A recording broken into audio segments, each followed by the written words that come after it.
session, drop a thumbs up or smiling in the chat. Just waiting for your energy to see.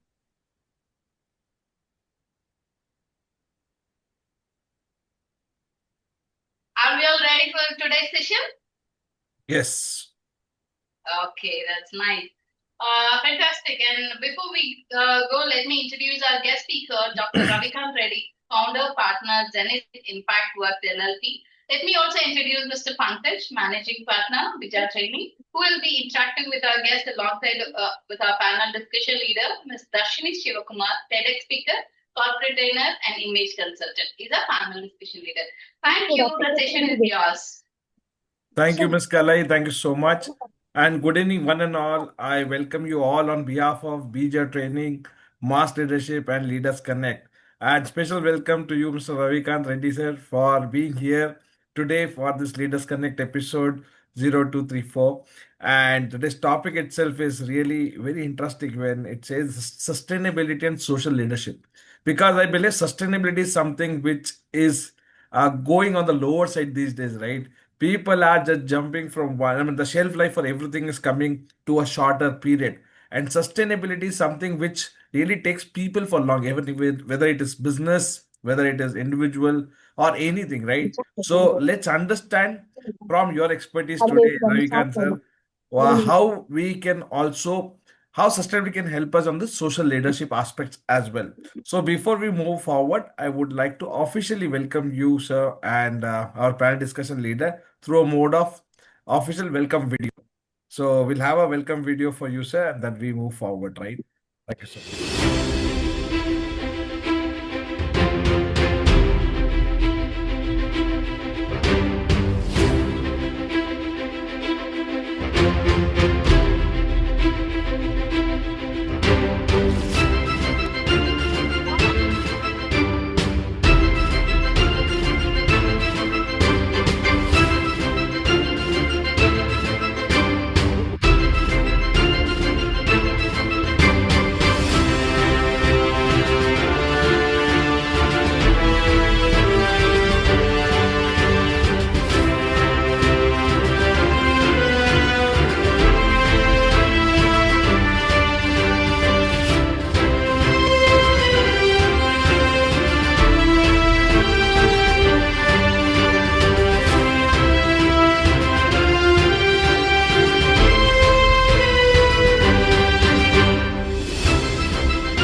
No, you are on mute.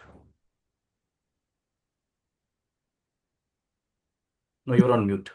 Welcome. So finally, I welcome you to the forum. I'm sorry, I was on mute. So welcome, sir, and welcome, Darshini. And now you can take over for the panel discussion. Thanks for coming. Sir. Thank you. Thank you so much.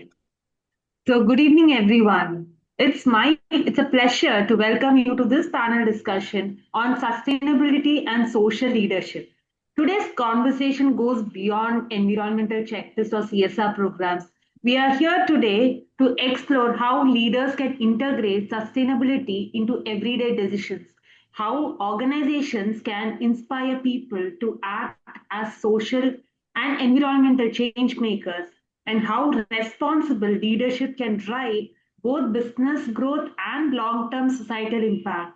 Our panel today brings together experts who understand that sustainability is not just a strategy, it's a leadership mindset. Whether it's creating inclusive workspace, building ethical supply chains, or designing climate conscious operations. Their insights will help us understand what truly it means to lead with purpose in today's world. With that, let's begin this meaningful conversation on shaping a future where business success and social responsibility go hand in hand. Sir, the first question for you: how can leaders integrate sustainability into everyday decision making without increasing operational cost? Yeah, regarding this, I'm audible, right? Yeah. Yes, sir, you are. So regarding this, I think, see, one of the misconceptions that many of the leaders have is that when you embrace sustainability, your operations cost actually goes higher. So that's one of the myths. Indeed, it was a fact many years back, but it's not the fact anymore. So there are many products, if you see, there are no certified products which are green certified. So again, many leaders are not aware of that. And not only that, even if you don't look at products, even if you look at how your business is operating, so what kind of infrastructure you have in place, what kind of buildings you have in place, what kind of operations happen, what kind of infrastructure like your furniture or electronics, what kind of things you have in your own business, that itself is a huge change maker. Like if you are aware of what are the sustainable alternatives, and by the way, one more thing that many people are not aware, if you take literally anything in our life, we have sustainable alternatives. It is only about finding them out. So once you are able to find out, then definitely you can go ahead and embrace them. So I think that is the major gap. So that's a myth. It's not uh, once around maybe 10, 15 years back, it was the case that if you go for green buildings, they are actually costlier, or if you go for green products, they are costlier than our regular traditional alternatives. So that's not a fact anymore. So from a leadership standpoint, yes, as you said, sustainability especially goes backwards because leaders look more at profit and economics rather than environment. But if the leaders are passionate about environment, and if they integrate sustainability into their daily decisions, like what kind of projects they are going ahead with, what kind of suppose if I'm a manufacturing industry, so if I manufacture the same goods using lesser resources, that itself is a contribution towards sustainability. And not only the cost will come down, and we will be also helping the environment side by side. So I think from a leader standpoint, they have to look at what's happening in their business and then accordingly take call where they can tweak things so that they can reduce the resource consumption as a company. Thank you. I know, just adding a point to what Sir was saying is, I think it's more of optimizing the process by reducing weight, improving energy usage, and even, you know, digitizing manual tasks often saves more money than it costs. So, with that being said, what are the practical steps can organizations take to empower employees to act as social and environmental ambassadors? See, again, when it comes to sustainable initiatives, so most of the times sustainable initiatives are being pushed from the top management.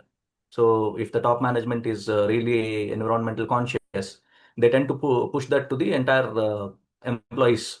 But I think that should not be the case. It should be the other way.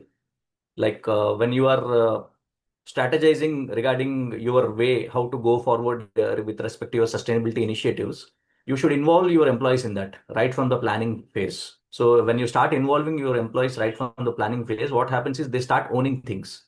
And when employees start owning things, they definitely take care of all the initiatives. So instead of it, if it comes only from the top, then the possibility of it being a success goes down a little. I'm not saying it will not happen, it may happen.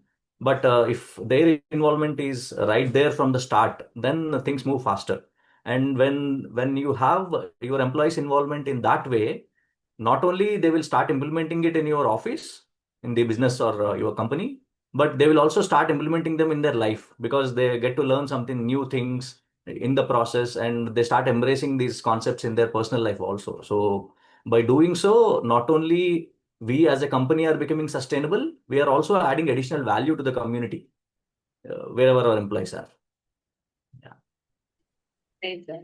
I think in small in a simple language, it's about taking ownership with awareness and how we start creating that small habits in our, in our daily life, or how we take it forward. I think it starts with us as a leader in an organization. It starts with us. Yeah. So with that being said, you know, the statement just hits my mind, where they say, where when employees see their contributions making a difference, it makes a big difference there also. So with that being said, moving on to the next question, how can business measure the real impact of their sustainability initiatives and improve them continuously?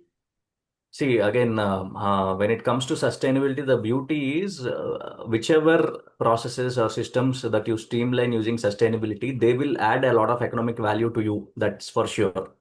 But when it comes to measurement, not many companies are actually able to do apt measurements of how sustainability is actually impacting things. For example, let us say every infrastructure, like if you see any of the buildings, they have maintenance, they have housekeeping, and most of the housekeeping staff, they use conventional chemicals. So instead of it, if you start using the green alternatives, so what happens is not only your spoiling the environment to a very less extent, or sometimes even zero extent. And more importantly, your employees are not getting exposed to those harmful fumes or VOCs, which the conventional chemicals emit. And that actually impacts their productivity, impacts the way they work. So it's like a double bonanza. Like not only you are helping the environment, but the employees will also become more healthy and productive as a added advantage. So that is even again, you need not go into uh, too many, like we all talk about solar, wind, installing those things. That is okay, but apart from that, you can do basic things like water conservation, electricity conservation. Like there are many things. Like a simple example is your faucets. Like all the taps that you have, there is something called as aerators. If you just put aerators, the typical water flow of taps, most of the taps, it is around 4 to 5 liters. But when you put these aerators, it comes down to 1 liter, 1.5 liters. So that itself is a huge, like if you have 100 taps in your entire building, that itself is a huge saving. And the investment is not really much, and it's going to last for years. So these kind of small initiatives are also there, which the companies can embrace to make a huge difference.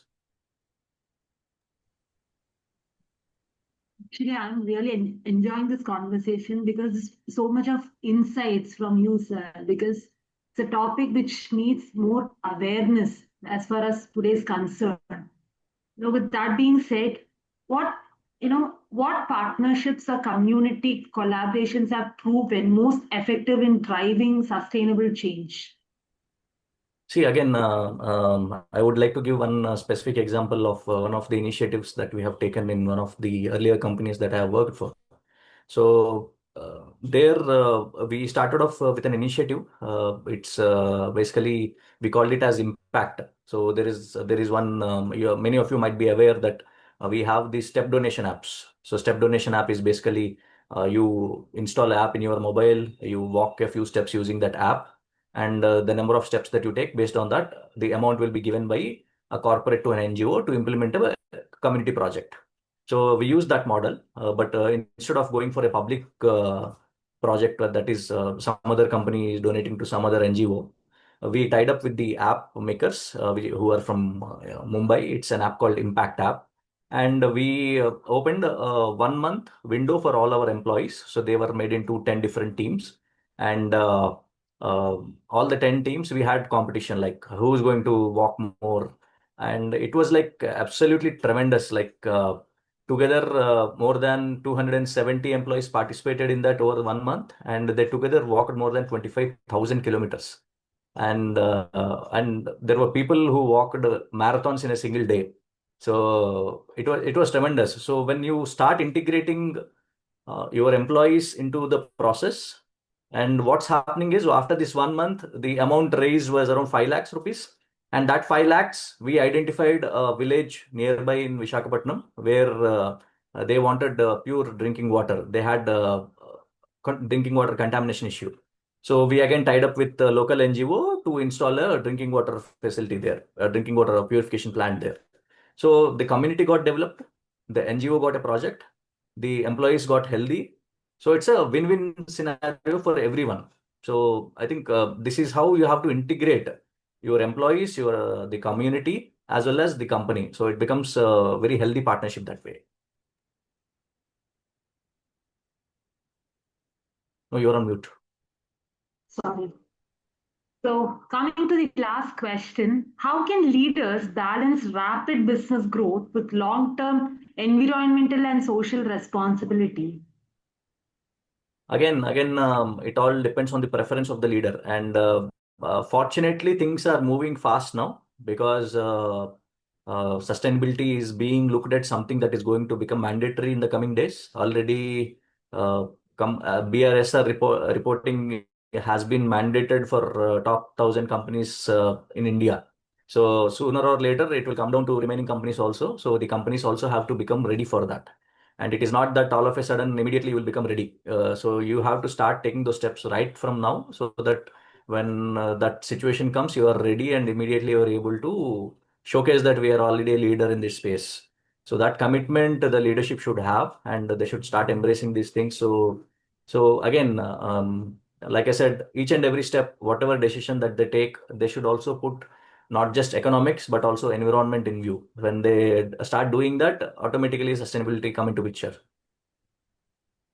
Great. Thank you for this insightful and wonderful conversation. Before I hand the stage over to Pankaj sir here, do you want to share a message or this thing would you like to share to our audience today and who's listening to us later?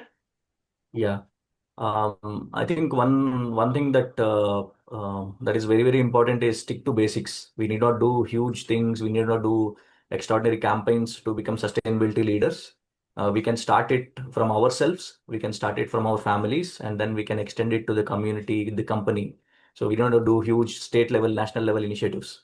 So if we start at home, then everything will take care of it automatically. And it can be very, very simple things. I mean, it need not be huge initiatives.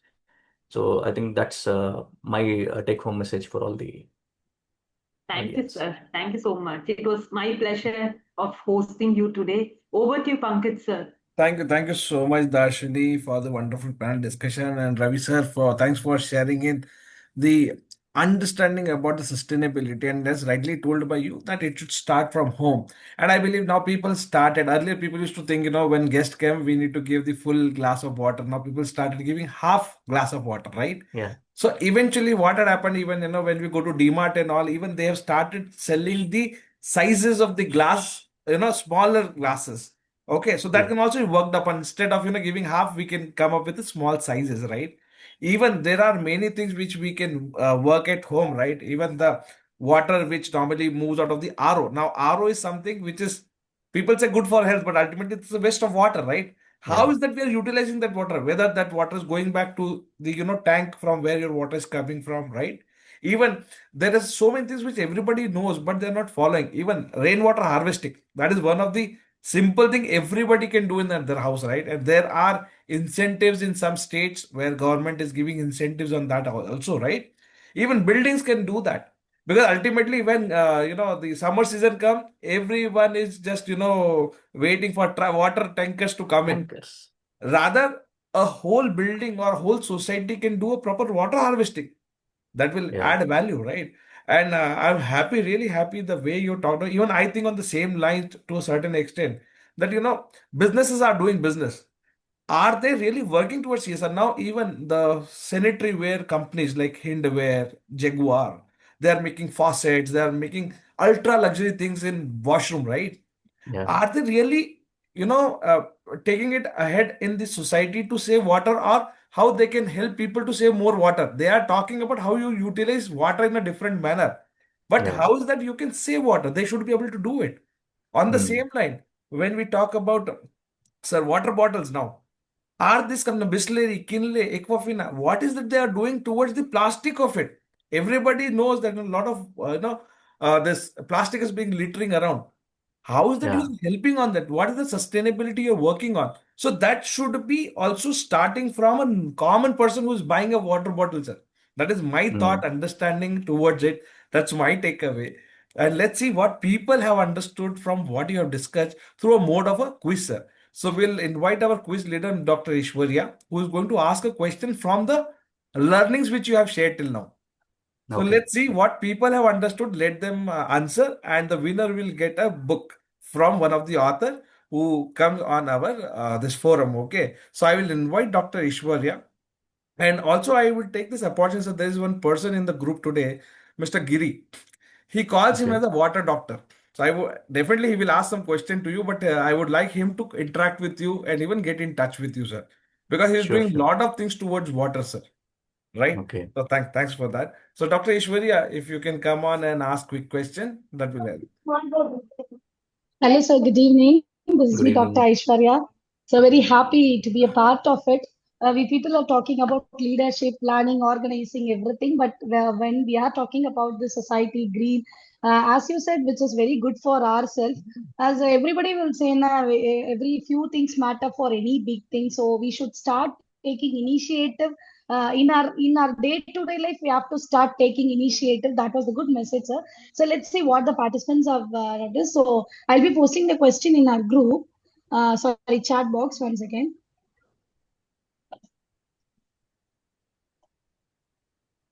Yes. So I've posted the question. And when an organization plans for sustainability, what is the crucial step for ensuring long-term success?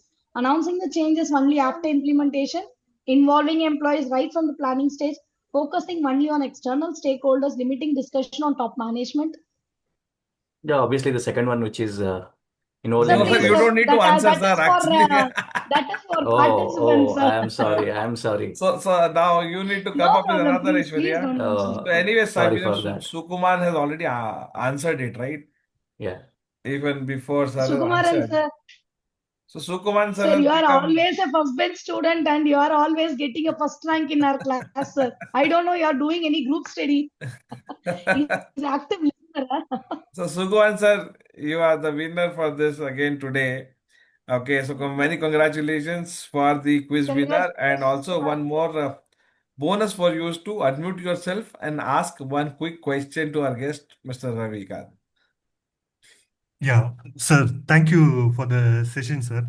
So, you told about green buildings and air fossil and all. So, what are all the other things which we can adapt such that no, we conserve our environment, sir? Okay. You are asking from the standpoint of buildings or Building, yeah, you buildings? gave examples related to building. So, Yeah. green building, what you mean by green building, or some other points, sir? So see, essentially, most of the people, unfortunately, when we talk about green building, they think that it is all about a lot of plants, but that is not the case. So when we talk about green building, it essentially starts from the design stage. So when the designing stage itself, if you design the building in such a way that it has ample amount of light coming in, it has ample amount of fresh air coming into the building, there itself you will be able to reduce 40 to 50% of your water as well as energy consumption.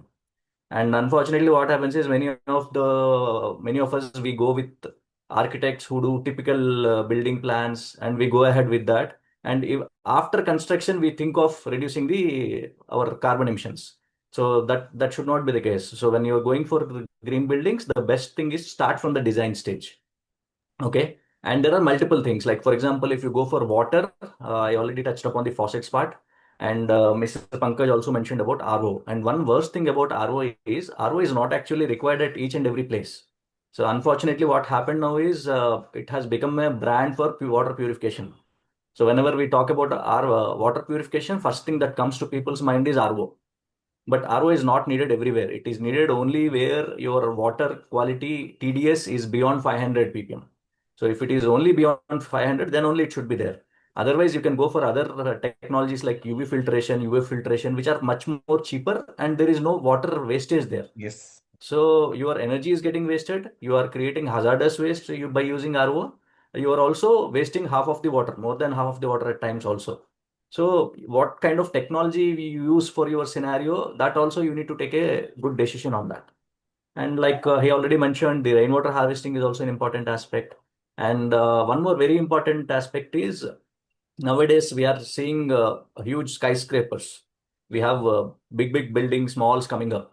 But then when it comes to the window part, which is the glass part, the glazing part, so there it is important that they install something called as DG glasses, which are double glazed windows. So double glazed windows, what they do is they have two layers of glass, and in between they have an inert gas like argon.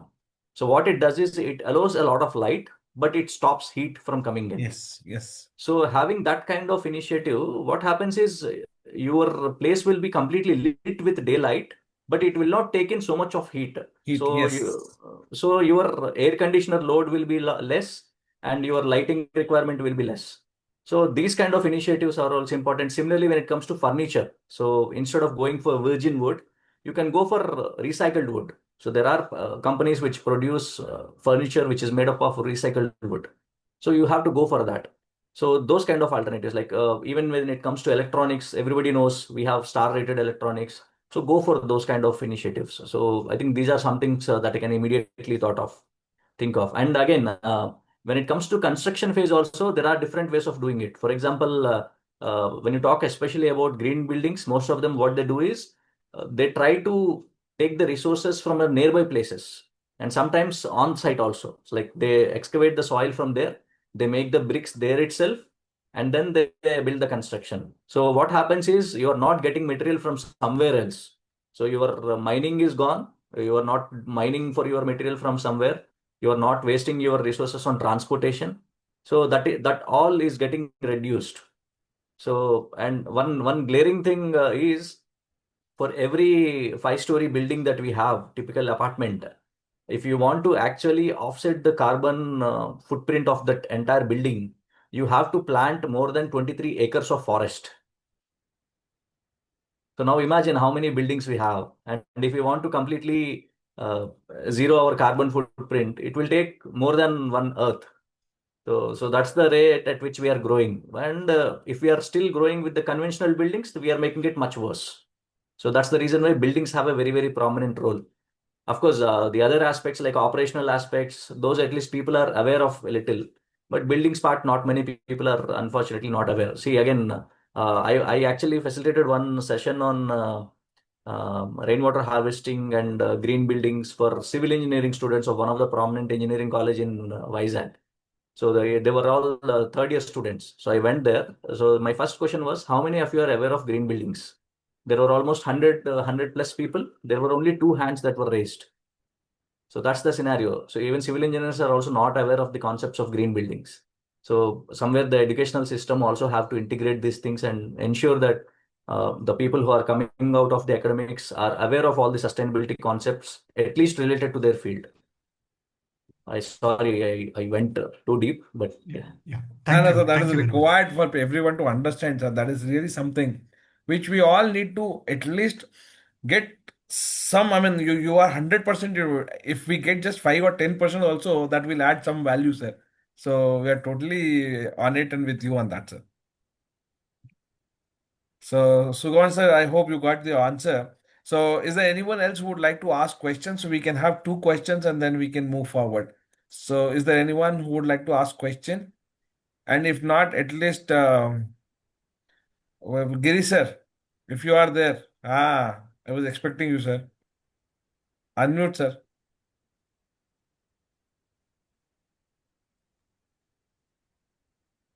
Yes, sir. Thank you. Am I audible? Yes, Giri Yeah. sir. So Giri sir, you Yeah, are getting a thanks. very good connect today, okay? Yes. You can share After what I you are learned, thinking. Yes, please.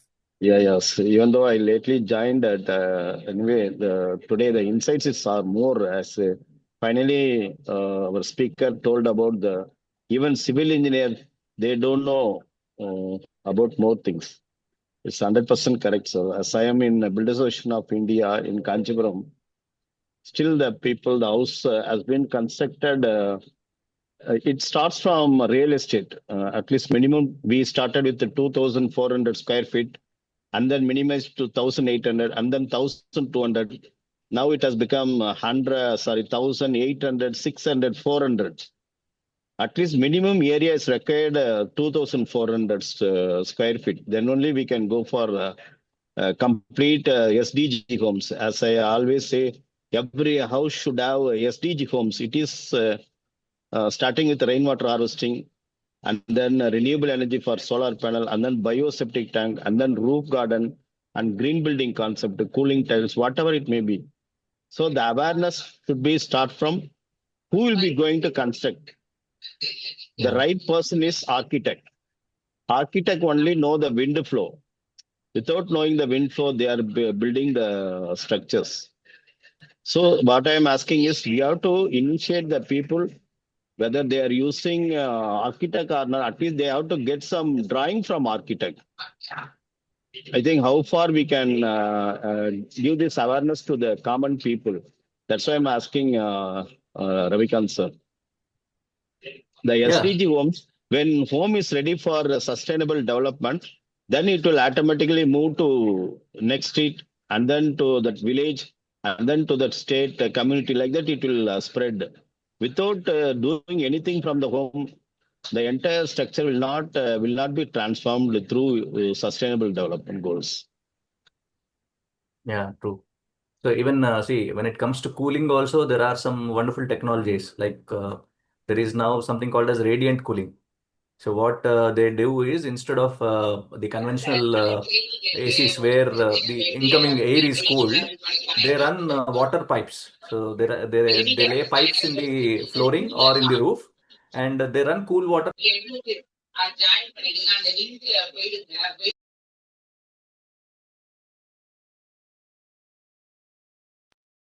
Sorry for that. So what I was talking about, the radiant cooling technology. So instead of the conventional air conditioners that we have, which actually cool the air that is coming from outside, that's actually very energy intensive. So instead of it, now we have radiant cooling, where they lay pipes in your ceilings or in your floors, and they run cool water through those pipes. So what happens is, whatever air that is getting in touch with through conductivity, it will cool down, and it will eventually percolate to the entire area. And using this technology, Infosys has actually installed this. Like, they have two buildings in Hyderabad, I believe. So wherein one building has conventional air conditioners, whereas the second building has radiant cooling all across. And they saw that there is more than 40% of electricity reduction for your air conditioning load, so cooling load. So that's how prominent there are solutions, but people are not aware of it. Similarly, when it comes to slab preparation, the conventional slab, it takes a lot of material. But I think I don't know the technical terminology of it, but there is a technology where you can stretch your rods and then make your slab, wherein your slab length will be very less, but it will be equally strong compared to the conventional slabs. So which means essentially you are reducing your material. So again, you're reducing your resources. So, I mean, we have definitely gone a lot forward, but it's not getting into the system. So the initiatives or the solutions, they are there somewhere. They are not compiled together, and people are not aware of that. Yes, sir. Thank you. Thank you for the insights. Offline, we can speak more, sir. Thank you, sir. Bye. Sure. Thank you so much, Giri sir. Is there anyone else who would like to ask one more question, and then we move forward? So if you can check Aishwarya, if there's anyone, or else we move forward. So if not, then I would like to invite Dr. Aishwarya for the quick summary, please, and then we move forward. And all, good evening once again. This is me, Dr. Aishwarya. So I'm a freelance corporate trainer and 360-degree assessment specialist. So I'm very happy to recap the summary as guest speaker today. See, whenever we are in need of some change, we are expecting some change. The first step to accept the changes is to realize where we are. So that is how we called it as awareness. So as our speakers, people are in need of some aware that where we are, what green things we can follow. So in that note, so we have to find like a leader should find out the point of view that they should optimize the process.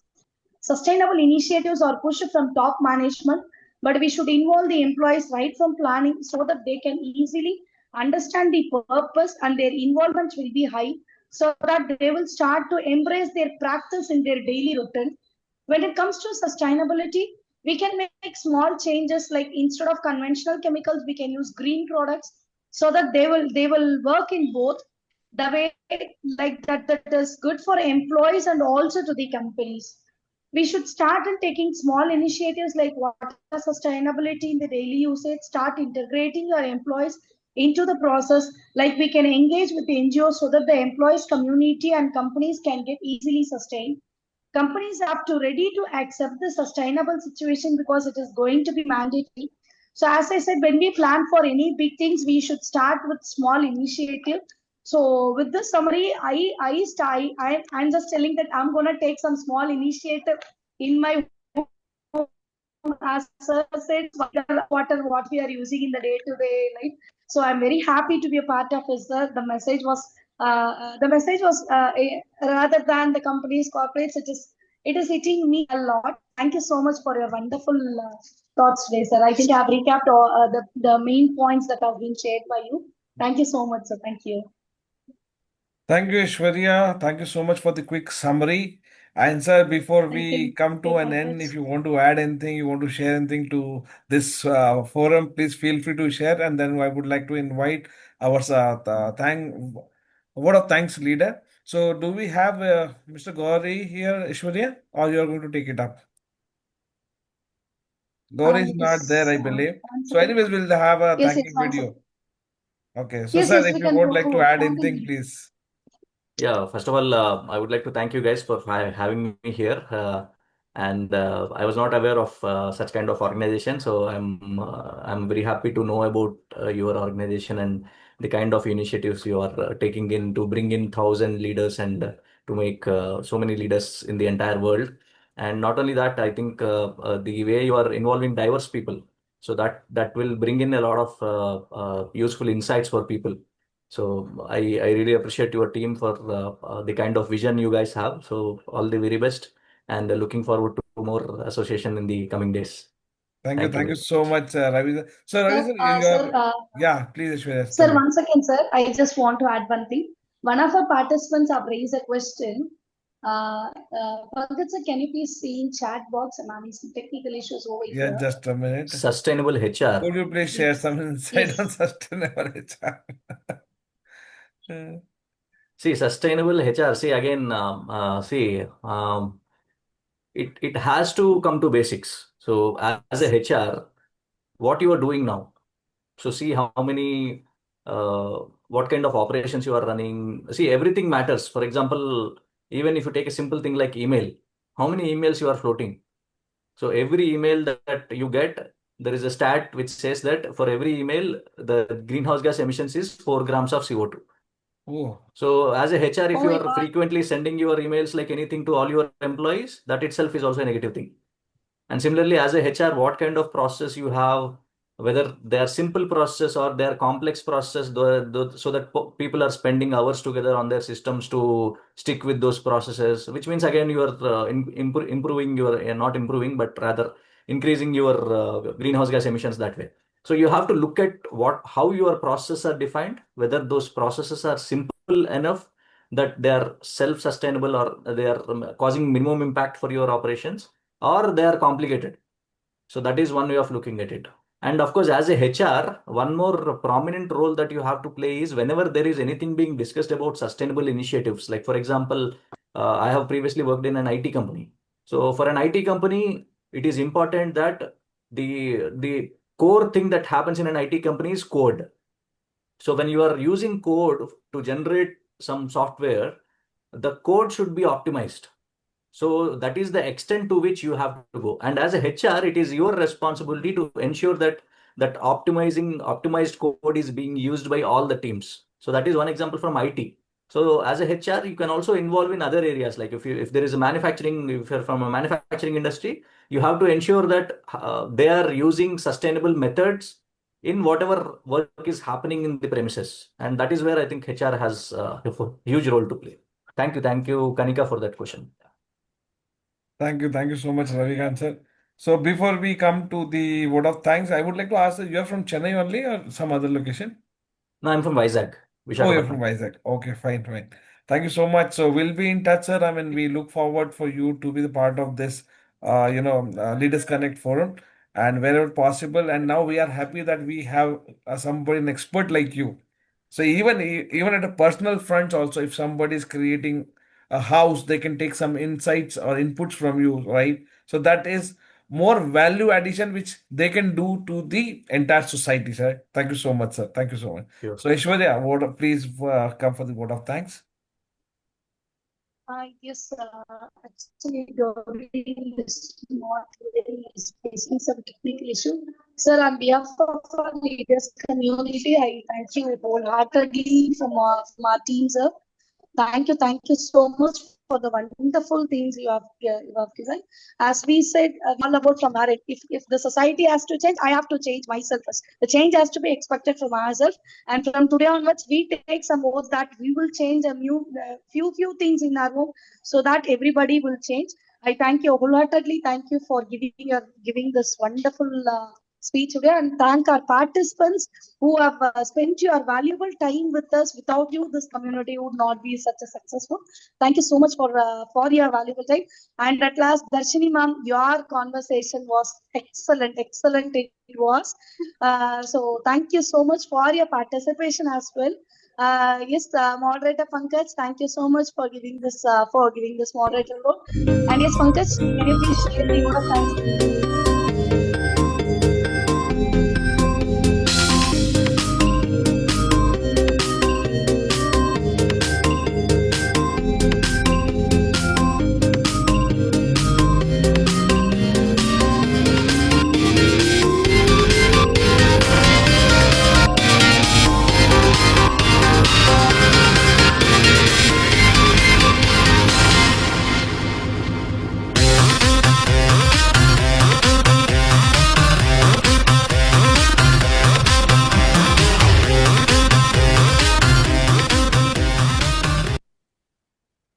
Thank you so much, everyone. Thank you, Ravi sir. Thanks for being a part. Thank you. Thank you, Shwarya. Thank you, everyone, for joining in. Let's connect. So, sir, we do this every Wednesday. This Leaders Connect every Wednesday from 6:30 onwards. And last week of every month, we call an author. So Okay. the author comes and talks about the book. So that's how we are working towards our goal. And wherever possible, please be part with us. So thank you so much. Sure. Thank you. Have a Bye-bye. great evening, everyone. Thank you. Thank you, Pankaj.